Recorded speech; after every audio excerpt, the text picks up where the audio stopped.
मलिक हूँ, intensive care specialist. कल शाम को 6 बजे हम एक 35 साल उम्र का एक आदमी को लेके आए थे हमारे पास। जब पेशेंट आया था उसको हार्ट वगैरह कुछ नहीं थी, बीपी नहीं थी, हार्ट भी नहीं चल रहा था, पूरा कुछ भी नहीं था। हम सीपीआर कर चुके हैं, हम डिफिब्रिलेशन कर चुके हैं। डीप सीपीआर करते हैं ना डॉक्टर्स, करना पड़ता है ना, एक ट्रायल तो करना पड़ता है, मगर कुछ भी नहीं रहा। और जब पूछे, उसके वाइफ से पूछे कि क्या हुआ, बोले तो कुछ नहीं डॉक्टर साहब, एक 15 मिनट के पहले वो कंप्लेन कर रहा था कि छाती के छाती के पीछे थोड़ा जलन है, थोड़ा अच्छा नहीं लग रहा है, दर्द के जैसा है, जलन के जैसा है। तो उसको मैं बटर मिल्क दिया, एक बटर मिल्क दिया। वो पीते पीते सडनली कोलैप्स हो गया और कुछ भी नहीं है, कुछ बीमारी नहीं है उसको। थोड़ा बीपी था, उसके लिए टैबलेट ले रहा था, शुगर भी नहीं है, ऐसा बोली थी। इसीलिए मैं आपको आज एक इम्पॉर्टेंट टॉपिक बात करने वाला हूँ। सडन कार्डियक डेथ, मान लीजिए हार्ट सडनली स्टॉप हो जाना, sudden cardiac death also called sudden cardiac arrest बोलते हैं इसको। हार्ट सडनली स्टॉप हो जाते हैं, किस किस कंडीशंस में होता है? एक पल्मोनरी एम्बोलिज्म बोलते हैं। पल्मोनरी एम्बोलिज्म में कहीं यूजुअली अपना पैरों में होता है, ये पैर से आती है।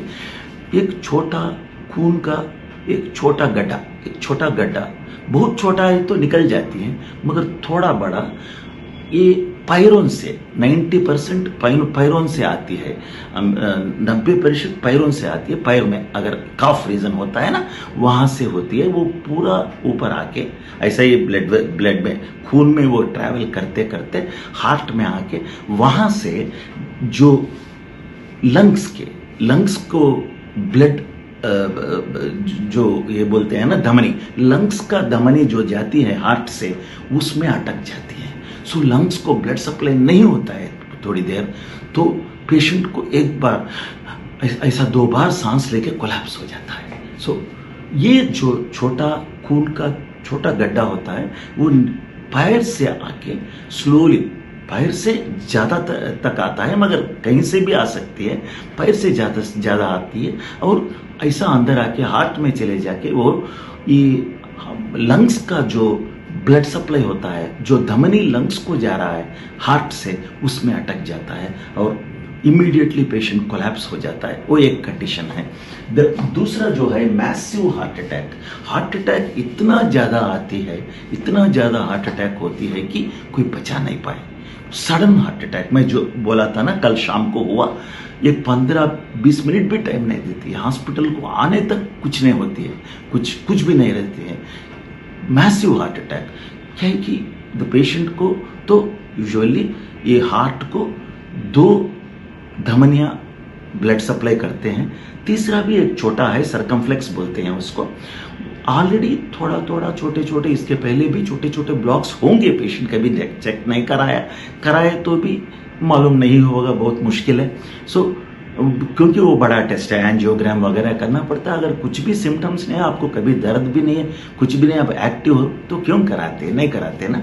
सो ये कहीं ब्लॉक्स होगा और एक छोटा ये खून का एक छोटा गड्ढा जाके अटक जाती है। ऑलरेडी इसके पहले ही थोड़ा क्लॉट्स है, उसमें अटक जाती है और हार्ट को बिल्कुल ब्लड सप्लाई नहीं होती है, सडनली हार्ट स्टॉप हो जाती है। उसको मैसिव हार्ट अटैक, ना मामूली हार्ट अटैक नहीं है, massive heart attack. Massive heart attack बोले तो बहुत ज्यादा heart attack, severe heart attack बोलती है, पेशेंट सडनली कोलैप्स हो जाता है। नंबर 3 आयोर्टिक रप्चर बोलता है। ये हार्ट से बहुत बड़ा एक ट्यूब, एक धमनी निकलता है। हार्ट जब पंप करे ब्लड, ये धमनी में आके पूरा सर को, पूरा बदन को वो ब्लड सप्लाई, खून की सप्लाई करती है। इसमें अगर प्रेशर ज्यादा है, माने आपका बीपी बहुत ज्यादा है, 250, 260, 230 वैसा है बीपी तो क्या हो सकता है, ये धमनी में इतना प्रेशर है, जब ब्लड खून अंदर से जा रहा है, हार्ट से ऐसा बाहर निकल रहा है, तो धमनी में इतना प्रेशर है कि अंदर से जाते जाते खून प्रेशर से उसका जो वॉल है ना, ये धमनी है, इसका थिक वॉल होता है, उसका कवच बहुत बड़ा, ये अंदर से जाते जाए ये कवर को भी ऐसा काट के ले जाता है, ऐसा काट देता है कि वो कवर से भी ब्लड जाती है, प्रेशर ज्यादा हो गई तो पेशेंट को इतना दर्द होती है कि लाइफ टाइम दर्द है, इतना दर्द कभी आप सहे हो नहीं होंगे, इतना दर्द होती है कि सामने से पीछे तक बहुत ज़्यादा दर्द होती है एंड पेशेंट कोलैप्स हो जाता है। सेव करना इम्पॉसिबल है, अब उसको बचाना इम्पॉसिबल है, मुश्किल है। तो और एक कंडीशन है सीवियर एरिथमिया। सीवियर एरिथमियास बोले तो हार्ट नॉर्मली आप सबको मालूम है, मुझे भी मालूम है, तो 1 मिनट में 70 से 80 बार हार्ट चलना है। 1 मिनट में 70 से 80 बार ऐसा रेगुलर चलते रहते, रेगुलर रिदम बोले तो ऐसा होती है। ये ईसीजी है। सो हार्ट का ये कैसा जाती है, ये नॉर्मल ईसीजी है। ये पी वेव बोलते हैं, इसको आर वेव बोलते हैं, इसको क्यू वेव बोलते हैं, इसको एस वेव बोलते हैं, इसको टी वेव बोलते हैं। ऐसा रेगुलर रहना चाहिए हार्ट बीट। मगर इसमें ऐसा होता है कि हार्ट वो खुद ज़्यादा बीट कर लेती है और इरेगुलर हो जाती है, ज़्यादा 200 250 उसके मुताबिक मालूम नहीं वो क्या कर रहा है हार्ट। वो बहुत कंडीशंस में होता है, अगर हार्ट वीक है, हार्ट में कुछ प्रॉब्लम है, नहीं तो सडनली कुछ इलेक्ट्रिकल शॉक, करंट शॉक में भी वही होती है। करंट शॉक अगर ज़्यादा वोल्ट में, ज़्यादा हाई इलेक्ट्रिसिटी से आपको संपर्क हो गई, टच हुई, तो यही होता है, हाई बीट हो जाती है, सडनली हार्ट रुक जाती है। इतना हाई बीट में देखिए कैसा होती है, ये बीट होना चाहिए, ऐसा हो जाती है और सडनली उतना थोड़ी देर ऐसा रख के सडनली हार्ट बंद हो जाती है।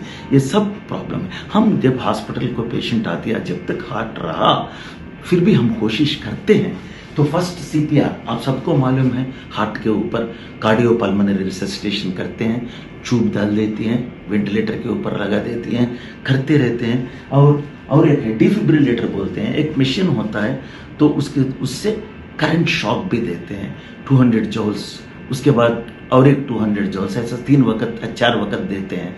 और आजकल शॉपिंग मॉल्स में, नहीं तो सिनेमा थिएटर्स में बड़े बड़े मॉल्स हो रहे हैं ना, उसमें एईडी बोल के और एक मिल रहा है, AED that is auto external defibrillator. वो भी डिफिब्रिलेटर है मगर वो ऑटोमेटिक है, छाती के ऊपर लगाना, एक स्विच डालना, बस इमीडिएटली वही दे देता है शॉक। सो ऑटो एक्सटर्नल डिफिब्रिलेटर एईडी भी आजकल बहुत प्लेसेस में है। मगर ये सब अगर टाइम रहा तो हो सकता है कि हार्ट नॉर्मल हो जाए, मगर वहाँ तक मुश्किल है, वहाँ तक पेशेंट बचना मुश्किल है। इसीलिए तो बोलते हैं कि सडन डेथ और सडन कार्डियक अरेस्ट बोलते हैं।